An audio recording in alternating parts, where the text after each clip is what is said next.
जय हिंद दोस्तों। हम लोग आज क्लास 10th का मैथमेटिक्स का पहला चैप्टर वास्तविक संख्याएं का एक्सरसाइज 1.3 आज हम लोग करेंगे। डिटेल में पूरे करेंगे एकदम आसान तरीके से।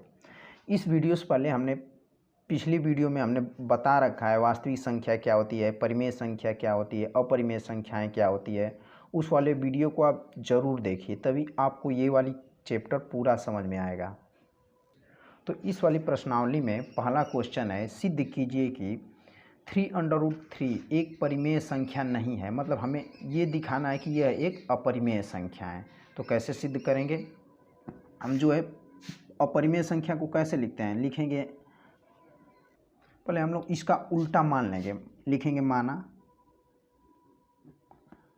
3√3 एक परिमेय संख्या है।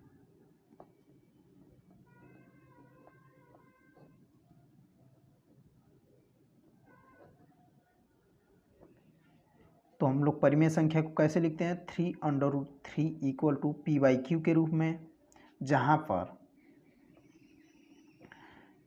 q is not equal to 0 होता है तथा p और q एक सह अभाज्य है। सह अभाज्य है। इसका मतलब ये हुआ कि P तथा Q का जो HCF है वो 1 के बराबर होगा। अब हम लोग क्या करेंगे कि इसमें जो रूट वाला भाग है इसे एक तरफ करेंगे और बाकी सबको एक तरफ। तो रूट में 3 इक्वल टू 5 इधर गुणा के रूप में है तो इधर जाएगा तो भाग के रूप में हो जाएगा, 3Q हो जाएगा। लिखेंगे चूँकि जो P/3Q है ये एक परिमेय संख्या है, लिखेंगे वही चीज़, P/3Q एक परिमेय संख्या है।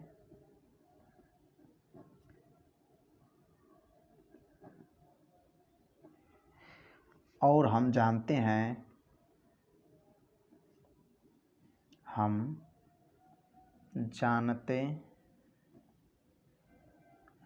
कि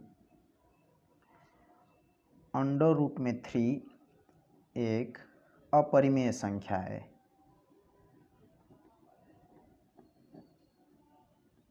संख्या है। अर्थात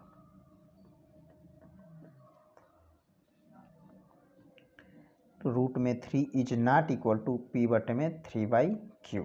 क्योंकि ये परिमेय संख्या, ये एक अपरिमेय संख्या है तो ये आपस में कभी भी बराबर नहीं हो सकती।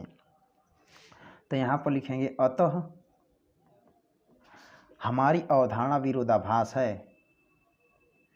हमारी अवधारणा विरोधाभास है।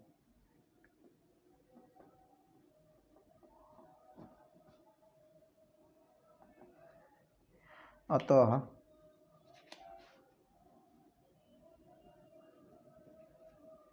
(3√3) एक अपरिमेय संख्या है।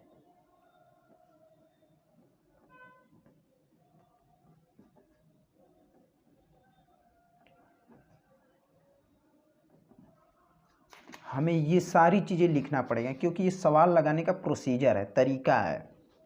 इसी प्रकार अगला क्वेश्चन आते हैं।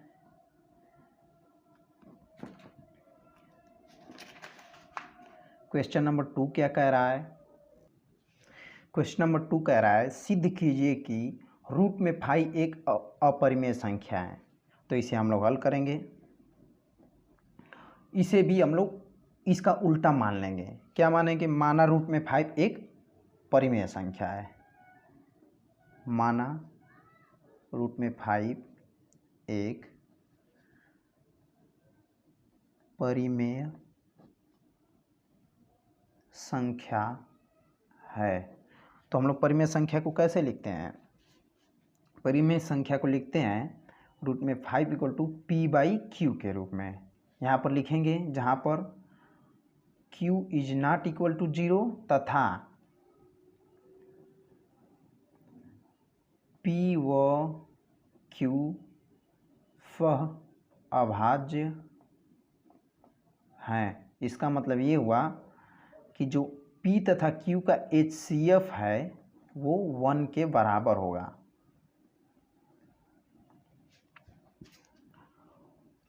अब हम लोग क्या करेंगे कि इसका बटे के 1 है तो तिर्यक गुणा करेंगे, तो P इक्वल टू रूट में 5Q लिखेंगे दोनों पक्षों का वर्ग करने पर, दोनों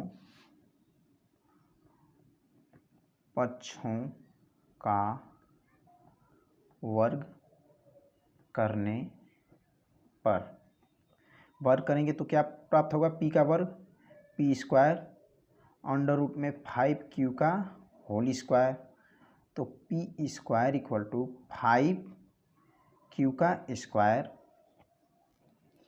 अब हम लोग यहाँ पर ये देख रहे हैं कि P का स्क्वायर जो है, जो 5 का गुणांक है, जैसे Q के स्क्वायर इंटू 5 लिखे हैं तो लिख सकते हैं कि मतलब कि P का स्क्वायर जो है 5 का गुणांक है, इसका मतलब P का स्क्वायर जो है 5 से विभाज्य है, तो वही चीज़ हम यहाँ पर लिखेंगे, P स्क्वायर 5 से विभाज्य है, 5 से विभाज्य है,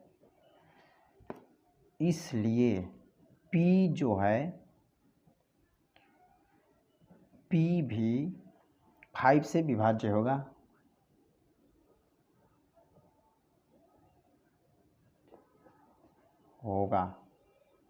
जैसे कि हम कोई संख्या ले लेते हैं, जैसे 16 जो है 4 से विभाज्य है, तो 4 भी तो 4 से विभाज्य है। उसी प्रकार से जो है कि P स्क्वायर जो है 5 से विभाज्य है, तो P भी 5 से विभाज्य होगा। अब हम लोग क्या करेंगे, मानेंगे, अब P इक्वल टू 5R मान लेंगे, लिखेंगे दोनों पक्षों का वर्ग करने पर, वर्ग करेंगे तो हमें क्या प्राप्त होगा, P square equal to 25R square. अब यहाँ से P स्क्वायर का मान तो हम लिख सकते हैं ना, 5Q स्क्वायर, यहाँ से लिख देंगे 5Q square equal to 25R square, तो Q स्क्वायर इक्वल टू पक्षांतर करेंगे, इधर गुणा के रूप में है तो इधर जाएगा तो भाग हो जाएगा, 25/5R स्क्वायर, तो Q स्क्वायर इक्वल टू 5 बार कट जाएगा 5R स्क्वायर। फिर हम यहाँ पर देख रहे हैं कि जो Q स्क्वायर हो 5 से विभाज्य है, तो वही चीज़ लिखेंगे यहाँ पर, चूँकि Q स्क्वायर 5 से विभाज्य है, इसलिए Q भी 5 से विभाज्य होगा, चूँकि P व Q दोनों 5 से विभाजित हैं, P, Q दोनों 5 से विभाजित हैं।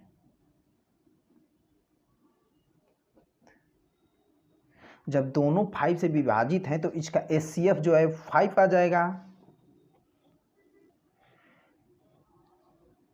इन दोनों का HCF 5 आ जाएगा, तो लिखेंगे P दोनों से 5 से विभाजित है, अतः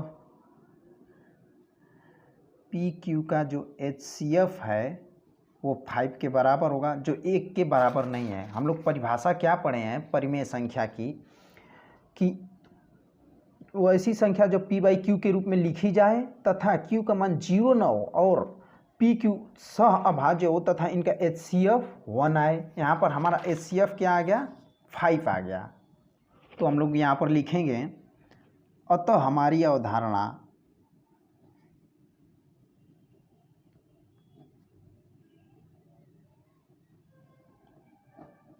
विरोधाभास है। विरोधाभास क्यों है, क्योंकि जो है HCF आना चाहिए 1, यहाँ पर P और Q का HCF आ गया 5, तो ये विरोधाभास हुआ ना, अर्थात रूट में 5 एक अपरिमेय संख्या है।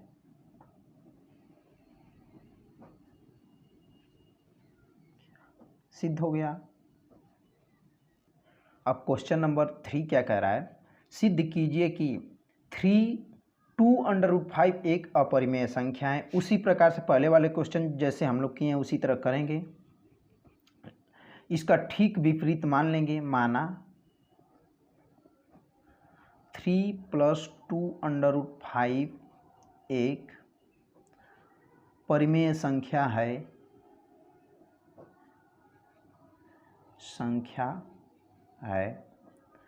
तो परिमेय संख्या को हम लोग लिखते कैसे हैं, P/Q के रूप में। 3 + 2√5 = P/Q। वही चीज़ यहाँ पर भी हम लोग लिख देंगे, जहाँ पर Q ≠ 0 तथा P और Q का जो HCF है वो 1 के बराबर होगा। ठीक है, आगे बढ़ते हैं। हम लोग अंडर रूट वाले को एक तरफ और बाकी सबको एक तरफ कर लेंगे। तो 2√5 = P/Q-3, इधर प्लस है तो उधर जाएगा तो माइनस के रूप में हो जाएगा। फिर √5 = P/Q-3 होल का बटे में 2। रूट में 5 = P/Q-3 होल का बटे में 2 हमें प्राप्त हुआ। हम लोग ये देख रहे हैं, चूँकि यहाँ पर लिखेंगे, चूँकि P/Q-3 का होल बटे में 2 एक परिमेय संख्या है, एक परिमेय संख्या है। जैसे कि देख लीजिए कैसे परिमेय संख्या है। किसी भी परिमेय संख्या में कुछ भी जोड़ दें या फिर घटा दें या फिर भाग कर दें या फिर गुणा कर दें, हमें परिमेय संख्या ही प्राप्त होती है। तो इस प्रकार से P/Q-3 बटे के 2 भी एक परिमेय संख्या हुई। तथा हम जानते हैं कि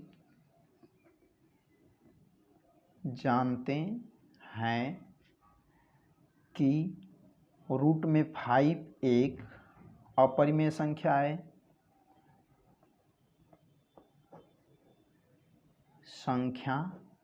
है, अर्थात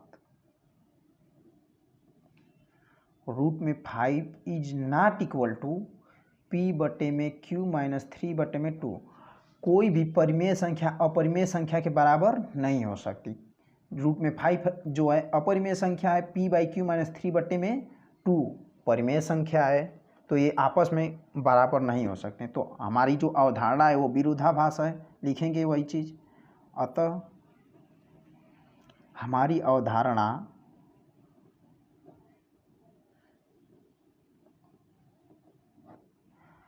विरोधाभास है।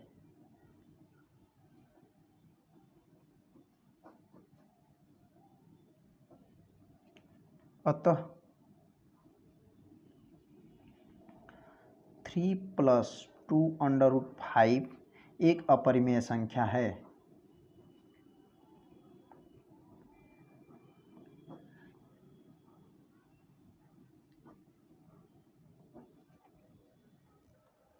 अब क्वेश्चन नंबर 4 है, सिद्ध कीजिए कि रूट में 7 एक अपरिमेय संख्या है। क्वेश्चन नंबर 1 की तरह भी इसे भी कर लेंगे।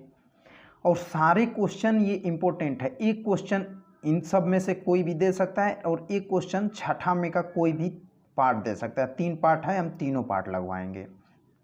क्वेश्चन नंबर 5 को देखते हैं। यदि करनी में 2 एक परिमेय संख्या नहीं है तो सिद्ध कीजिए कि 2 रूट में 2 एक परिमेय संख्या। इसमें 2 सवाल है, परिमेय संख्या नहीं है, इसमें 2 सवाल है। पहले तो सिद्ध करना है कि रूट में 2 एक अपरिमेय संख्या है, जो पहले की तरह लगेगा। और सिद्ध कीजिए कि 2 + रूट में 2 एक परिमेय संख्या नहीं है, ये लगेगा क्वेश्चन नंबर 3 की तरह। उसी प्रकार से आप लगाइएगा। अब आते हैं क्वेश्चन नंबर 6 का पहला पार्ट। क्वेश्चन नंबर 6 का पहला पार्ट है 1/√2 एक अपरिमेय संख्या में सिद्ध करना है। तो इसे भी उसी प्रकार से मानेंगे। माना 1/√2 एक परिमेय संख्या है।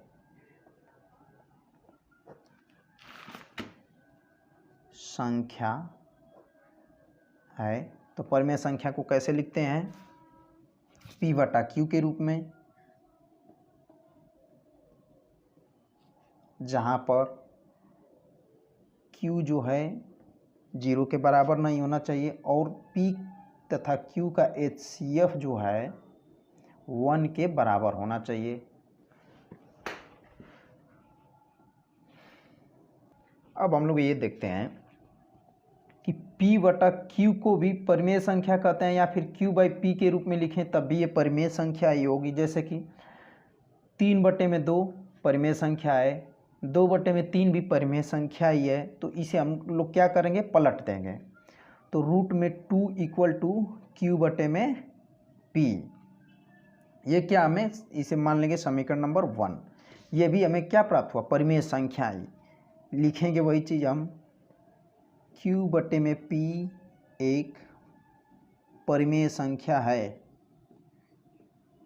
परिमेय संख्या है। अतः हम जानते हैं कि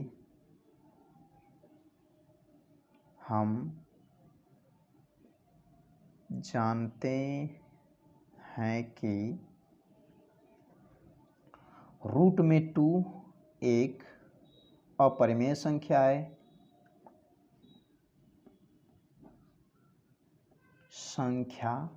है। अर्थात √2 is not equal to Q/P। वही चीज़ यहाँ पर लिखेंगे। अतः हमारी अवधारणा विरोधाभास है। अतः हमारी अवधारणा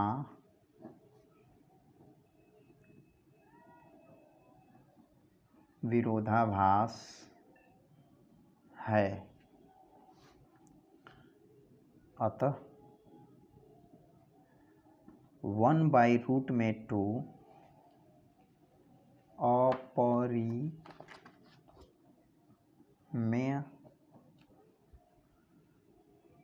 संख्या है। सिद्ध हो गया। अब इसका दूसरे पार्ट पर आते हैं।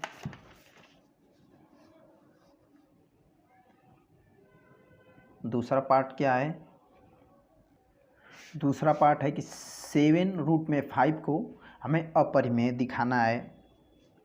उसी प्रकार से लिखेंगे। माना 7√5 एक परिमेय संख्या है।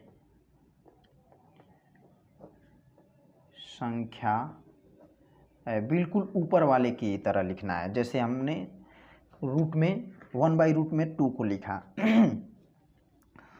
तो परिमेय संख्या को कैसे लिखते हैं? 7√5 = P/Q के रूप में, जहाँ पर Q is not equal to 0 तथा PQ का HCF 1 के बराबर होना चाहिए। ये चीज़ें हमें बार बार लिखनी है और ये बोर्ड के एग्जाम में एक क्वेश्चन जरूर आएगा। ये इम्पोर्टेंट है, मोस्ट इम्पोर्टेंट है। तो √5 = इधर गुणे के रूप में है तो उधर जाएगा तो भाग हो जाएगा। 7Q ये क्या है? परिमेय संख्या। तो हम लिखेंगे चूँकि P/7Q एक परिमेय संख्या है। परिमेय संख्या है तथा हम जानते हैं कि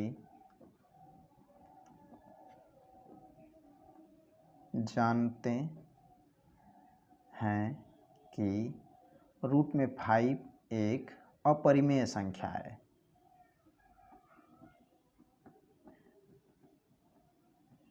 संख्या, ये चीज़ें हमें बार बार लिखनी है। और जितनी भी रूट में विषम संख्या होती है सारी की सारी अपरिमेय संख्याएं होती हैं। अपरिमेय संख्या है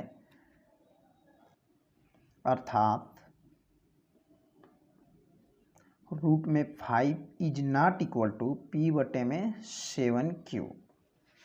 कभी भी कोई भी अपरिमेय संख्या परिमेय संख्या के बराबर नहीं हो सकती। अतः यह हमारी अवधारणा विरोधाभास है।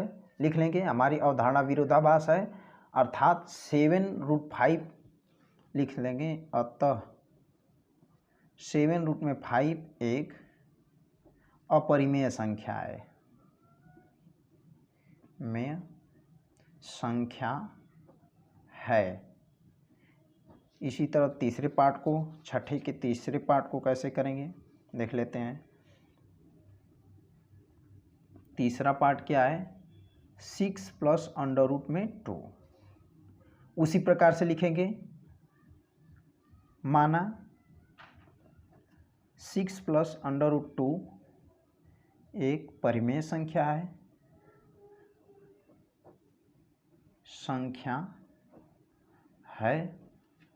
परिमेय संख्या को कैसे लिखते हैं, p बाई क्यू के रूप में, जहाँ पर q is not equal to 0 तथा HCF ऑफ PQ का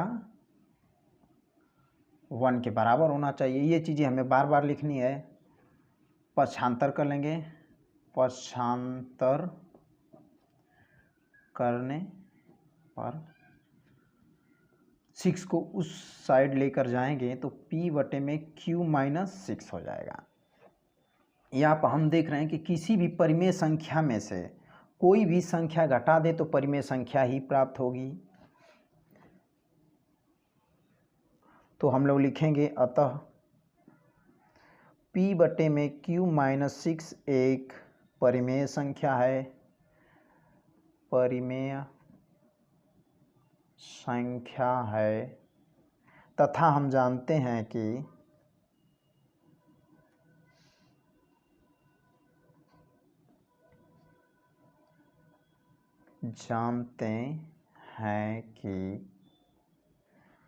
रूट में 2 एक अपरिमेय संख्या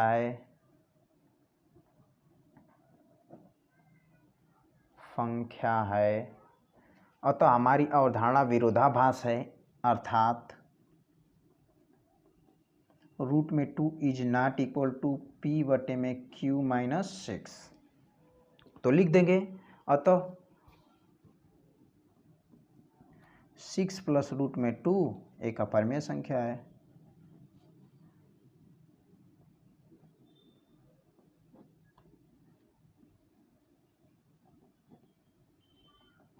एकदम सिंपल सा क्वेश्चन था।